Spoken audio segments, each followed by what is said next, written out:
shout out real quick to the artists that we had on today's show. It was just some dope artists, some great music. Big shout out to Kenise for calling in. That was a dope interview. Obviously, we spoke to D. Av. That was a great interview. And of course, I believe Desmond, that was a great interview. I'm just, I'm super thankful to have you guys part of Indie Jamz, man. It's beautiful. Creative Theory, you guys heard that last track. That was a little fire. It was a little banger. Yeah. It was a little banger. And then we got our last artist for today in the building right now. I can't say you're a local artist because you're not from here, but you still local because you making music here. Yeah. So I'm here now. So. It's tough. But we got you in the building now. So I just want to give you an opportunity to introduce yourself, let everybody know who you are, and then I kind of want to get to the backstory, how we actually met. Okay, so my name is Raggedy And. Raggedy, either A&D online or ampersand ? Yeah, so that's who I am. And I'm here to promote my song Lip Service, but also just talk about myself and, promote myself and stuff. Yeah. So, when did you officially start making music? Wow, I first got in the studio when I was 19, like 2001. Okay. So that's when I officially started making music. So what inspired you to jump in the booth then? Really, one of my neighbors was just like, oh, because I sang, and I used to, write poetry and lyrics and stuff. She's like, oh, I got this, I know somebody with a studio, and she took me over there. And, I just kind of, fell in. I loved the beats and everybody just hanging out and making music. So I started out then doing the singing. But, it was all like a boys' club, it was all hip-hop. So I'm like, well, let me turn my poetry into hip-hop so I could keep up. So that's when I really got into the hip-hop and the rapping more. And then I was just kind of singing hooks because it was just easier to do it then. And then recently, around a little bit after I met you, because I had gone on, Elliot Martinez was doing the radio show. And I had promoted a single, Narcolepsy, with him. And around that time, a little bit after I released that project, I kind of decided to go back into just doing singing. So that's been my latest project, just doing a full R&B album. That's awesome. Well, let's backtrack a little bit. Okay. Because I did meet you through E. Martinez. Yeah. So then you were in the boys' club, everybody's rapping, you turning your poetry into hip hop. Yeah. That's creative. Not a lot of people could do that. When you think the first artist I think of when I think of that is Lauryn Hill. And we all know how great Lauryn Hill is. Yeah. I mean, she late a lot. She late a lot. And everybody's complaining about it. But there's no doubt that she is an inspiring, career-soaring artist. I love her. There's very few that I can compare, especially when you name women in hip-hop. You're just Miseducation was I think I was 16, and that was just one of my big inspirations. I'm mad because last week I asked an artist what album can he listen to front and back, and I did not say Lauryn Hill. And I should have, because Lauryn Hill is one of those artists that you can listen to it front and back and be like, I don't know. You just lost one. How don't you say that? Yeah, exactly. That was so hard.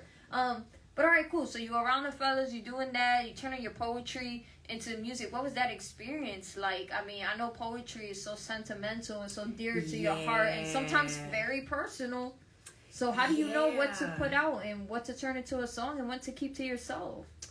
That's a hard thing because as an artist, I'm very personal. I put out myself a lot. So there was definitely a point that I was like, okay, I want to do some more stuff that the crowds could relate to. And that definitely changed my style of writing. But I liked, I think my poetry is kind of rhythmic. So I liked turning it into, putting it to a beat and turning it into a rap. It was kind of fun, exercising, okay, cut out these words and change this pattern a little bit to really make it flow better. So there was ups and downs. I did enjoy it, but it was definitely some things were okay, I do this more of a song, or I do more singing on the hook as opposed to some hard kind of stuff. Mm-hmm. All right, cool. And what is that working with? Were you particular about the type of artist you wanted to work with? Because I know some guys aren't the best rappers. It just is what it is. Everybody want to be a rapper. That doesn't mean everybody's a good rapper. Yeah. So they want to be lyricists. How do you choose who you want to work with, especially when it's really rapport and content. If I feel what they're saying and the stuff I've heard is stuff that I can vibe with, And if we get along, like I could love your music, but if we don't get along, we're not making a song together. So. That's funny. So what do you look for in the artists? You know, when it comes to working with them, besides the vibe, you know what I mean? Is there something particular, and especially when it comes to lyricism? Yeah, somebody that I feel like is just like a real person. Like there's a lot of personas and images of like I'm a gangster and I'm a thug and I'm a b-boy or whatever, or d-boy, whatever they call it, you know. And I kind of like, that's not my lifestyle, so I don't really know what I would add to somebody who like that's all you have to say. So like, yeah, have something to be about something. Have like I don't want to say a scheme or something, but have your music have something to say more than just, you know, what's been said a million times. And yeah, like what do I have that I could add to that, or what do you have that you could add to what I feel, you know, I have going on. Compatibility is definitely a big thing. Okay. Now, how deep can it get? Because I just listened to Kid Cudi's album today, and it got real deep. Like, I was just like, oh my God, I forgot this type of music exists. Just because we are used to hearing that same with the women and the jewelry and the money and the, you know, it is superficial kind of it's lifestyle. Where we are right now. So how deep? And this is a question I don't think I've ever asked. How deep do you get when it comes to lyricism? I get pretty deep. There's times that I feel like, okay, maybe I shouldn't have put so much of myself out there, but that's kind of like who I am. You know, there's definitely some things that I'm just like, it's definitely bearing my soul. Like I did a video, there's a song I wrote for my son, and it's really, really personal, and it wasn't something, like I was nervous to put it out, but I put it out because I wanted to get past that. Feeling of I have to keep certain things to myself, because I know I'm not the only person who has certain experiences, so I guess I kind of want to feel like I put something out there, so if somebody else can relate, then they have something they can hear to relate to. So yeah, it does get pretty deep sometimes, but I try to have a little balance of like some frivolous stuff to kind of. What's the hardest thing you ever said? What do you mean? Like on a like the most difficult thing to say? Yeah, like what is the how do I even put it? Like, so you know the rappers are talking about like money and women and all this stuff. Like, what is the most fire line that you wrote that you were like, oh this is fire? I can't even believe I wrote that. Did I really do this? I know it sometimes you get so caught up in the moment, especially when you know you're writing something really good. And if you have an artist that is very lyrical and he is a great rapper, spitter, you know, and you're on a track with them, well, how do you draw the line on what to say? Oh, that's hard. Because, like, there's some really good people, and it's like you want to bring the best out of yourself to pull it out. Ooh, that's a good one. There's some, like, honestly, I have stuff written from when I was, like, 15, and it's just all in a bag somewhere. Like, random pages of napkins, just all kind of stuff that I've just written stuff. So in there is probably some good stuff. But, ooh, that's a good question, because there's so much stuff, like, I can't pull off my head, like, oh, this was a good line. But I know there was some good ones. Man, you got me. I don't know. Might be it's the street life. Yeah. Okay, so let's talk a little bit. So I met you because, obviously, E. Martinez had his show, Flip the Script, one of my favorite shows I've ever produced all time. I tell him all the time, I'm like, this is legit one of the greatest shows. Just because of the content and the realness and the vibe, but those things are so rare nowadays, especially when it comes to either doing a show or just meeting people in general. To have the whole 9 in one, it's very powerful and impactful. So just you being around him, I know he's very selective with who he chooses to work with, who he even chooses to have around him. So meeting you was great, and then I realized, you know, after time passing, I did follow you on social media, and then I saw you left. So I know there wasn't much here before for artists in Orlando, and everyone was starving to be heard and be seen, and there's so many different outlets, but nobody's really doing anything. So now you're back. Yeah. So what changed? Well, I went, my son was finishing high school in Arizona, so I went out there to kind of like support him in finishing up and stuff like that. So it kind of just gave me a time to be away from my world that I kind of built and just kind of focus on something else, focus on myself, my family, and, you know, I really got to focus on a different part of my music instead of like going and performing and working on like my image and networking and stuff. It was more like, okay, let's work on content, let's work on like, I don't know, just myself. And I got to build, my son does music too, so I got to build with him, which was really like cool. We got to connect on music. That's really cool. I just talked about that in a previous interview when family members all do music, and then especially supporting someone else because of just the experience you have. Now you can share that, and they're 10 steps ahead. Oh, they don't even know it. They're like, oh, no, I'm going to do it this way. No, you should probably do it this way. I definitely know from experience. But, but he teaches me some stuff. He's real technical. So he's like, show me how to do all the... He's into it. So. Oh, okay. So you got yourself a little music engineer. Yeah. Save yourself a lot of money. For real. All right, cool. So you're out there. You guys are, connecting, bonding over music. At the same time, you get to be a mother. You get to, push your son to his full potential, which is awesome. Now you're back here. I saw a picture of you performing Fusion. So you're putting yourself out there. Yeah, I'm really, I finally started putting videos back out. I've released a couple of videos, and I'm trying to finish this last one before the year ends, so we'll see how that goes. But I'm definitely putting a lot more of myself into my music and really kind of taking myself seriously, taking a few more risks on myself than I was willing to do before. So let me ask you right now, where would you like it to go? If you could decide your fate in the next 5 years, where would you like to see yourself? That's a good question. I know, I got the good ones. They're embedded in my brain. It's hard to say because I'm still on the fence if I really want to go the industry route or if I really want to try to just do my own thing. I feel like doing my own thing kind of restricts me from, who I'm available to reach. But I'm kind of nervous of getting caught up in the industry because I don't want to change myself to fit a mold, so to speak. So I kind of just want to see where it takes me, So you just having fun right now, being creative. Yeah, I'm trying to see just as much as I can do. Like, okay, if I do this, if I throw this line out, who's going to catch it and where is it going to take me? And I hope it takes me to, where I can be heard. Like it's been my dream to win a Grammy, and I don't see that happening. Don't say that lightly. I've heard people, interviews I've watched with people who've actually won Grammys, and they've joked about it, and I don't underestimate anyone. Because I had this producer, let me just tell a story real quick. Okay, so previously I told you I was at Studio 18, correct? Yeah. I'm in this room in Studio 18, they're telling me, oh, Tyler Yahweh used to sleep on this couch. He's a big artist now with Post Malone's crew. Okay. Then they're like, this guy, the producer, why can't I think of it? Alright, so this producer, Ayo, the producer, used to be in this room. He used to produce music in here. I was like, wow, that's cool. He's really well known in Orlando. Next thing you know, he's winning a Grammy because he produced Cardi B's album. Oh, wow. And I'm in the same room that he started up in. And this is a guy that probably always wanted a Grammy, but never knew he was going to get one because you don't know. You don't know what happened. It may be you singing, but guess what? It may be you wrote something, and this next big artist is like, oh my God, this is the best thing I've ever heard. And they perform it. There's so many different routes to go when it comes to the music. You just don't know. There's different avenues to a Grammy. Please do not ever underestimate yourself because you don't know what could happen. This is true. This dude, I'm telling you, it was like the studio is a house. The house, every room is something different. And I'm in there doing radio, and I'm hearing that this guy was there, and then he was just recording music, making beats for people.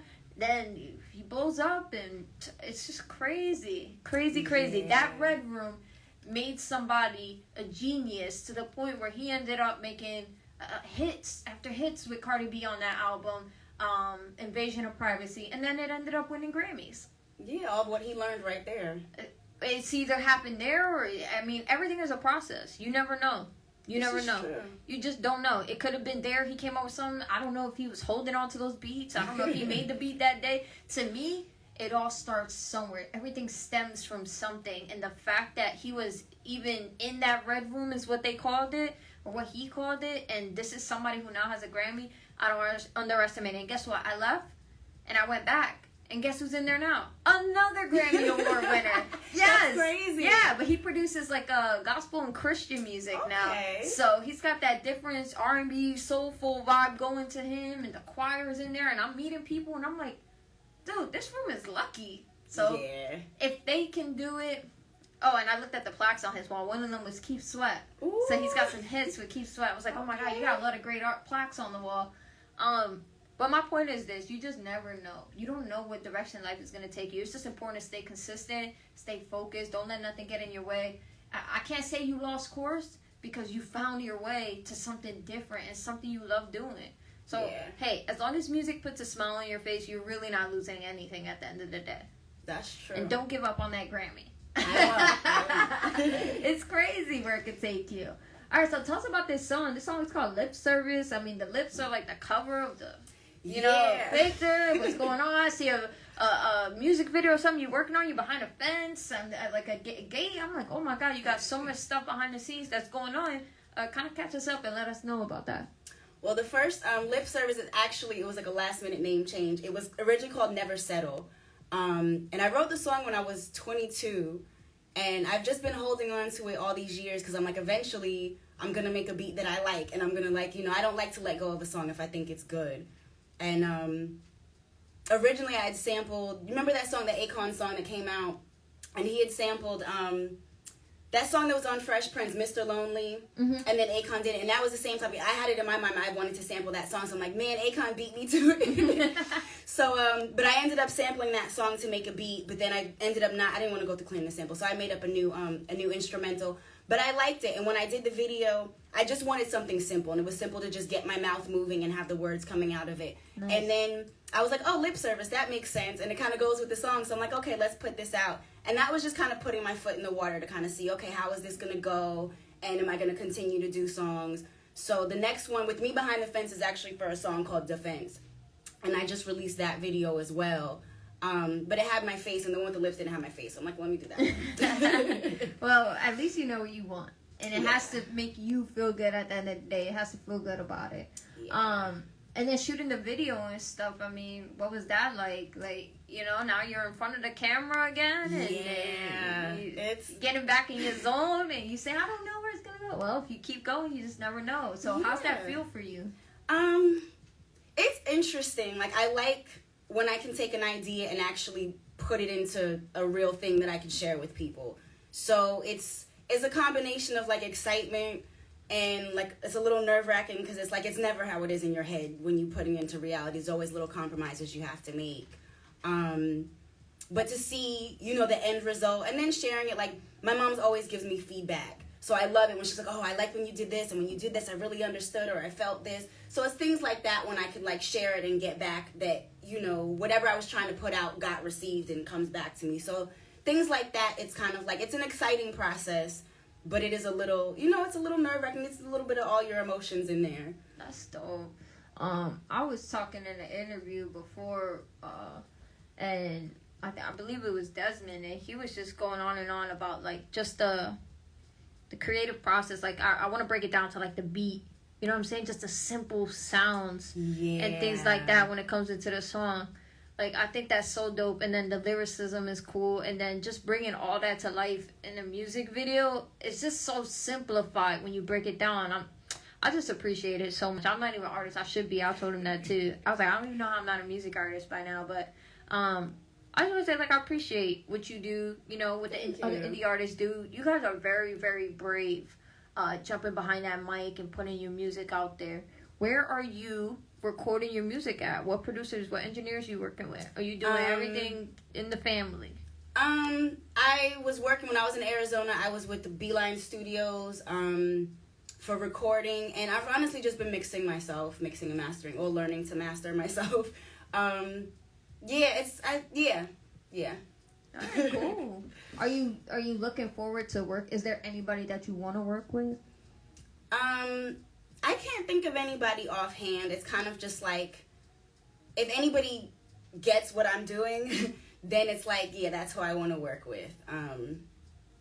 Somebody who, like, kind of hears where I'm at and it's like, something clicks and it's like, that's what I want. That's awesome. All right, Raggedy Ann. Well, what's next for you? What do you have coming up? I know here in Orlando is never ending. I was just saying before, there's always stuff going on here. So do you have any performances or anything coming up? Are you looking into any open mics? I'm kind of trying to see what goes on in the new year. If things stay open, if things start to open more, go back. But I'd like to do more performances. I prefer the live performances to the video stream, but I might have to learn how to kind of get comfortable with that too. But just more, I'm hoping to put out the full album in the spring. So it means I got a lot of work to do. Yeah, you do. But I'm releasing the video for Nobody, hopefully the end of this year, beginning of next year. And that's going to be the next thing that I kind of like put a lot into. Because I really like that song. So I'm hoping I can, do some stuff with it. And just keep going from there. That's awesome. Good for you. You have our full support. What's up with the merch? I know you gotta get some because it's right now. I don't know anybody. That's why when I saw your name, I already knew who it was. Nobody has your name. I know. I'm trying to be creative. I was thinking about, like, those visors that you put over your car to keep the sun out or whatever. Oh, I like that. Because then it's very visible for everybody to see. It's just how do I get that on there? And well, there's people for that. yes. So that's what I want to look into. Something that's a little different but very visible. I just had an artist I interviewed not too long ago. He said the same thing. If he did merch, he just wants something that nobody has. And we were thinking about, I was like, dude, do lighters. Everybody smokes. Yes, that's true. Yeah, I was like, I can't say every single person, but a lot of people smoke. That's cool. Shot glasses, people drink. I was just trying to help him. I'm like, man, there's stuff out there. You just got to get creative. Okay, you don't want a t-shirt, but merch, you gotta have a t-shirt or something to go with it. So, I wish you the best on that journey, figuring that out. If you need help, we got in-house people here that'd be more than happy to sit with you and pick your brain and help you plan that out, because that's so important, especially when you are headed already in the direction of music videos and all that. And then, of course, you indie artists, you guys want to make sure you have the best prices in town. I know it can be hard investing in yourselves. Oh, yeah. And trust me, I invest in just family. And I'm like, how do people do this? Is this what it's like? Paycheck to paycheck? Oh, my God, all my money's gone. And then at that point, you need another job. It's just like, okay, now I'm overworking myself. But it's all for a cause. So I hope that, you guys stay focused, stay committed. I know times are hard right now, but do what you got to do. Just don't give up on your dreams. Invest. And like I was telling you before, you just never know where it's going to go. That's true. So, right here, based off your experience being an independent artist, what advice would you give other artists that are following your footsteps on that journey to being successful in music? Stay yourself. I understand compromises are going to be made, especially if you're getting into an industry, but try to hold on to yourself as much as you can, and not get too caught up in what you think people want to hear, because I feel like with the right presentation, people want to hear anything, so it's like, put yourself out there as opposed to what you think other people want to hear. Yeah, that's great advice. I like that a lot. Then we said a little bit about the events and stuff. We're going to wait till the new year. You got a lot going on, and then you got another video that you're working on. So other than that, what can we expect? And when is it? What is the project dropping again? I'm aiming for spring, right? Like March, April of next year. So it's gonna be a full. I shouldn't say a full R&B. There's a couple of hip hop songs on there. I couldn't resist. But you're still working on it. It's still in the works. It's written. It's really just finishing the. I have like 2 more songs to record, and then it's all the production. So it's gonna be different. Expect something different.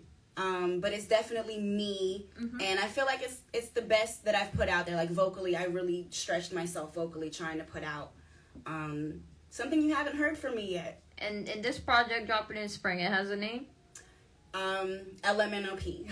Oh, that was my hip hop name back in the day when I was in New York. That's funny. You want to know a funny story real quick? When I do planks, I can say the alphabet front and backwards, very slowly, of course.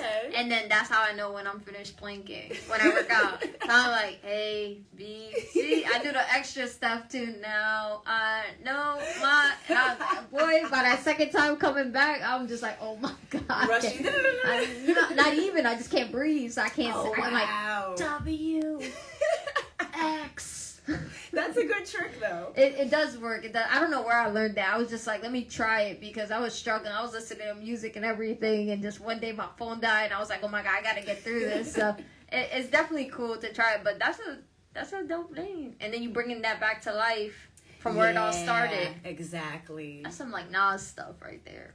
yeah, he's another inspiration. Yeah, he's on the list for sure. I asked her earlier on the show, they were talking about their top 5. And nobody asked me, and I was like, oh my God, how you not gonna ask me? I've been doing this. So what is it? I would say Lil Wayne. Okay.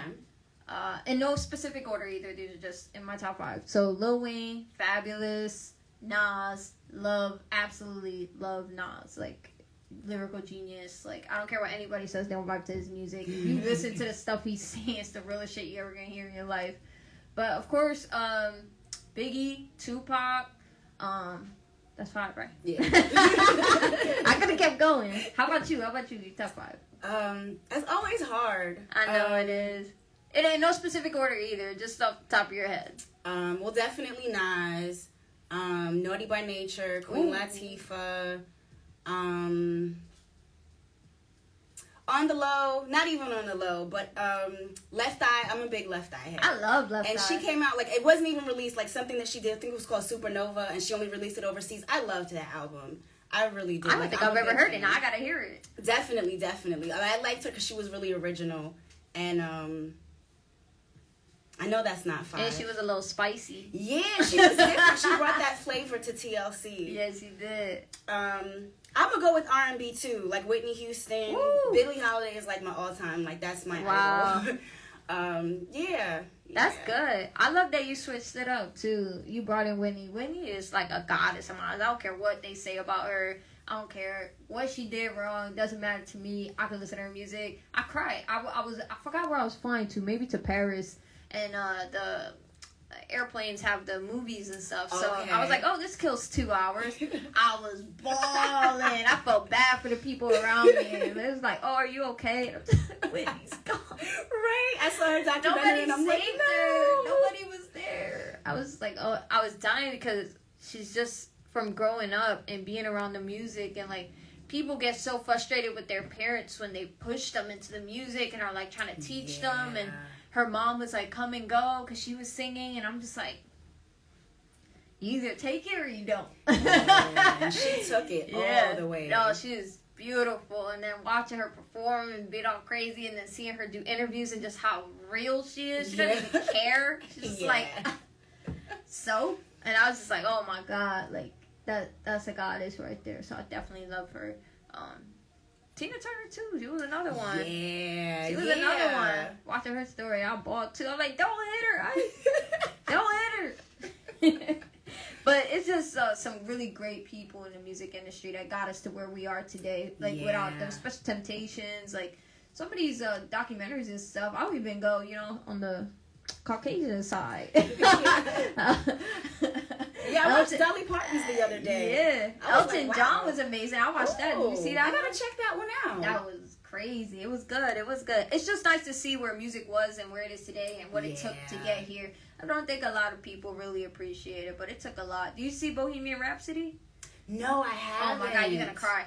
Good luck. I will. Good luck. But you'll appreciate music a lot more once you do. Bet it always makes you be like, okay, all right, I'm ready to make a song. Yeah, and they're real musicians too. Amy Winehouse, they did that to me too. I love her. Don't get me started. I love Amy. I was listening to Adele last week, messed up my whole morning. I don't know why I did it.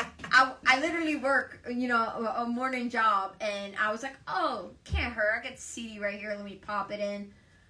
I didn't make it past song 6 was on repeat. I didn't make it past song 8 on repeat. I eventually had to shut it off. I was like, I needed to know. I was so in my feelings. It's so bad. I was like, I literally have no emotional control. But that's what good music does to you. It takes you to another place. You check out. You forget where you're at, what you're doing. And you just like takes you back to a memory, And then when things were a little more simple, or even if they were complicated at that time, it just takes you out of wherever you are in that moment. Yeah, like a good movie. Yeah, I like that. I guess, when you think about your past, kind of plays like a movie. Yeah. That's really cool. But we're going to get out of here, Raggedy Ann. We got the song Lip Service here all queued up. Before we go, is there anything you would like to share with the people? Check out my website, www.raggedyands.com, and all my stuff is on there. Cool. And then your social media? My social media is on there, but pretty much Raggedy and AND is going to be all the social media. SoundCloud, Bandcamp, YouTube. You'll find it. You got it. Be on all the platforms. You got it. All right, Raggedy Ann, we got this on Lip Service all queued up. Why don't you go ahead and introduce it? All right, this is Lip Service by Raggedy Ann. Fire.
question is answered. That's why I tell you that I love you when I don't. I'm only with you because I don't wanna be alone. Something's better than nothing. The word love don't mean a thing. Why am I phony? I'd rather lie than be lonely. That's why you like Amy Winehouse. Yeah. That's so loud. Well, thank you so much for having me. Oh my goodness.